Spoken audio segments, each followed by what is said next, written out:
Përplasi për vdekje babai në 2 fëmijëve me skuter elektrik, arrestohet turistja. Një turiste britanike është dënuar me 4 vjet burg pasi vrau një baba të 2 fëmijëve ndërsa po udhëtonte me një skuter elektrik në ndikimin e alkoolit në Australi. Alicia Kemp përplasi në shtëpinë 51 vjeçarin Tampan ndërsa po udhëtonte nëpër qendrën e qytetit të Perthit në 31 maj. 25 vjeçaria ishte 3 herë me limitin ligjor australian dhe po udhëtonte me rreth 20 km/h kur goditi Pan, i cili vdiq në spital disa ditë më vonë pasi pësoi një gjakderdhje në tru.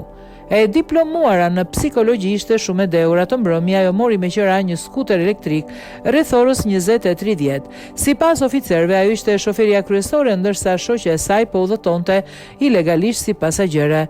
Kem qëndroi në vendngjarje dhe foli me policin, por gjykata dëgjoi se ajo vazhdoi të pinte pas aksidentit sepse as ajo dhe as ekipet e emergjencës fillimisht nuk e kuptuan sa serioze ishin lëndimet e 51 vjeçarit. Shoqja e saj gjithashtu humbi ndjenjat duke pësuar një fraktur kafke dhe hund të thyer. Kemp, e cila u deklarua fajtore për drejtim të rrezikshëm që shkaktoi vdekje në ndikimin e alkoolit në gusht, u trajtua për lëndime të lehta. Gjyqtarja e çështjes i dha Kempit, e cila u paraqit në gjykatën e distriktit Perth të Australisë Perëndimore të premten, një dënim me 4 vjet burg. Ajo kishte udhëtuar nëpër Azinë Lindore dhe Australi me të dashurin e saj me një vizë turistike 4 mujore dhe punonte në një pub të quajtur Dirty Nels në kohën e incidentit. Pas arrestimit të saj, prindrit e saj fluturuan për në Australi për të qenë me të.